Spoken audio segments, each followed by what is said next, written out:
Welcome back, ladies and gentlemen. I'm so excited to be back. If you haven't tuned in with me before, my name is Brad, doing undrafted hockey content. Let's get these little posters out of the way because there's no need for them right now.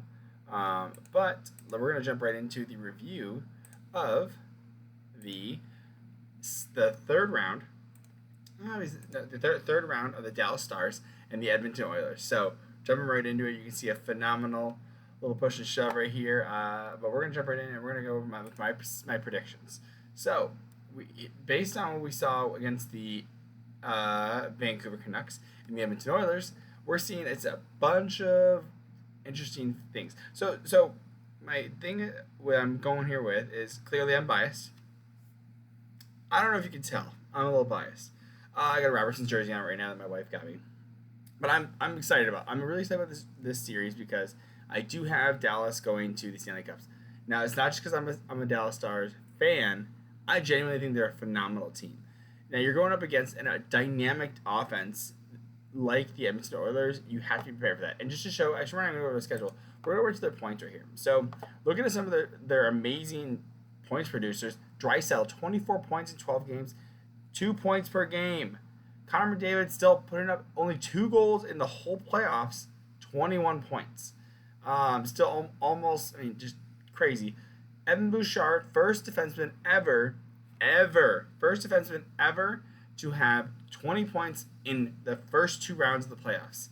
Honestly, I underrated this kid completely. I didn't think he was that good. I thought he was overhyped, in my opinion. But it seems like he can produce. He can clearly produce. He's maybe more like a Roman Josi type because Roman Josi we know can absolutely produce. Maybe more like an Erik Karlsson.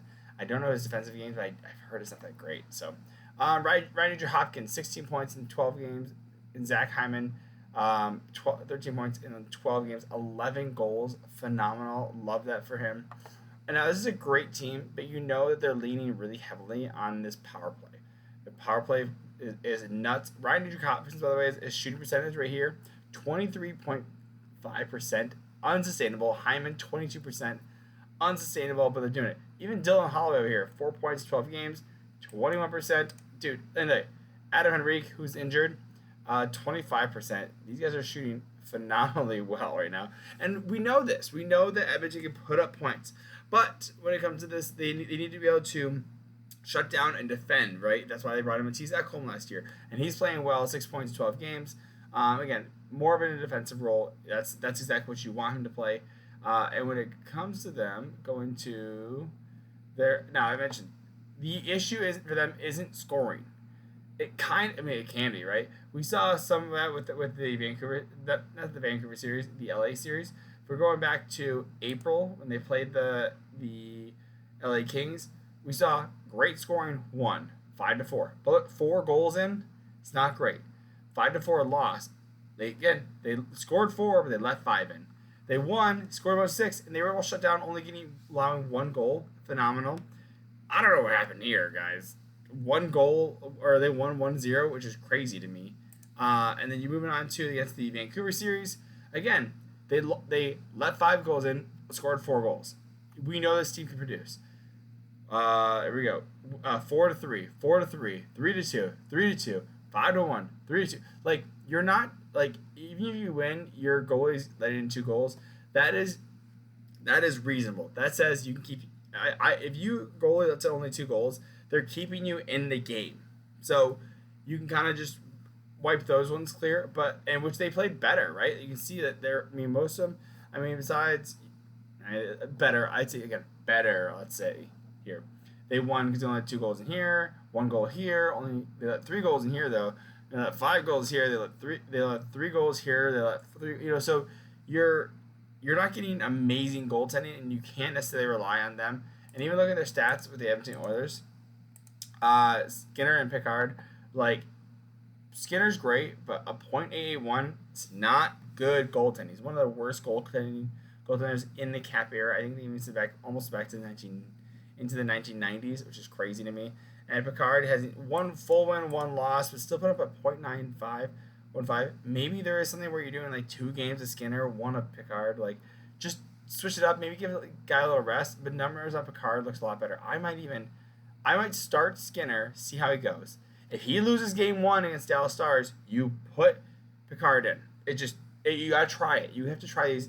Picard has better numbers.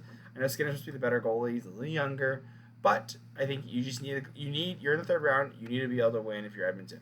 Okay. Now, if you're me and you're a real fan of the team, wearing the jersey with their AHL team, Texas Stars, hat, I want the goaltending to be terrible, and I want Connor McDavid and Leon Draisaitl to get no points at all. Switching over to Dallas Stars, though. Jumping over them, going there, they're just so good, man. I just really, really like the Dallas Stars. I just think they did so well. Losing again, an OT loss, right, to Avalanche. You win 5-3, you win 4-1, you win 5-1, you lose 5-3, right? You win 2-1. So they're double overtime. So and honestly, this again, looking at this 5-3 again on the 15th when Valerie Nichushkin was found that was going to be suspended for 6 games. And if Avalanche had won this game, there is odds that they could have won the series. But we're not talking about that. We're talking about the Dallas Stars being in the third round now because they beat them in 6. Again, and you get some really worthy opponents. Like, you're versing the Vegas Golden Knights, who won the Stanley Cup last year. And then you're versing the Colorado Avalanche, who won the year before. You're knocking out the last 2 previous Stanley Cup winners. Phenomenal. So you're going to have hard competition. And Dallas has played well against them. So I'm very impressed with the Dallas Stars. I mean, you're seeing a breakout with Wyatt Johnston. You're seeing some good production out of a lot of their players. Not amazing production. The thing about the Dallas Stars is they have a lower ceiling because you can't have a higher ceiling than Leon Draisaitl and Connor McDavid again, and Bouchard as well. You're just not going to beat those types of teams because they're just in that sense because they're so high. But if you can shut down them and get depth scoring, which they are seeing, they're seeing that in Sam Steele. Look at these numbers here. It sounds so silly. Sam Steele gets that monster goal, 4 points, right? You're seeing Duchesne, right? Stankoven, Hintz, Dadonov, Ben, Sagan, Johnston, Robertson, Heiskanen. Heiskanen's leading the team in points as a defenseman. Again, he's playing 20. He's playing 28 minutes a game. Holy smokes. That is amazing. Dude, Thomas Harley playing 24 minutes. Lindell playing 24 minutes. Chris Hanna playing 23. Just minute eaters, these guys. I'm loving it, man. This is straight up McDonald's. I'm loving it. But then the thing is, you're seeing Edmonton. You're seeing a heavy points, right? You're seeing heavy points at the top, right? You're seeing 1, 2, 3, 4, 5, 6, 7 guys with 6 or more points. Go to the Dallas Stars. 1, 2, 3, 4, 5, 6, 7, 8, 9. So 2 more guys with 6 points or above, right? You're seeing a greater distribution, right? Dude, Sagan with a plus minus of 7. I know plus minus is a skewed stat. And Tanev is a plus minus of 8. That's amazing, man. That's so good. Just so good. And a total of 100 points across all skaters, right? 100 points across all skaters. Go to Edmonton. They have 131 across all skaters, right? So they're averaging over 12 games. They're averaging over 10 points per player on average. On average, dude. That's just honestly wild. But again, the goal is you want, and so, but the goal is you can't just outscore your problems, which is again what Edmonton is known for. They're known for just putting enough pucks in great areas, giving it to Connor McDavid and running that monster power play, which is doing phenomenal, by the way, this playoffs. But you have a deeper team like the Dallas Stars. Sorry, I hit my microphone. You have a deeper team like the Dallas Stars that can play better because they have a reliable goaltender, right? You have Jake Ottinger playing all the games, by the way, doesn't get pulled, right? They still have Wedgwood. They're keeping Otter in. 8 wins, 5 losses for 13 games plays, a .29 or 2.09. That is an amazing goals against average. Amazing. So good. .918. Phenomenal. Dude, Otter's one of my favorite goalies. Big fan of him. I still have my biases, right? Goalies that aren't as good. And Otter, I liked him before, man, and he's adorable. He got the little otter on his helmet. Go check it out on the next game. But this guy is a clutch goalie who can steal you games. You need a goalie that can steal you games. There are 3 goaltenders currently in the playoffs that can steal you games: Ottinger, Bobrovsky, and Shesterkin. Bobrovsky, Florida, Shesterkin on the Rangers, right? Skinner is not going to steal you games. Picard, good guy, played with the Grand Rapids Griffins and the Red Wings, not going to steal you games.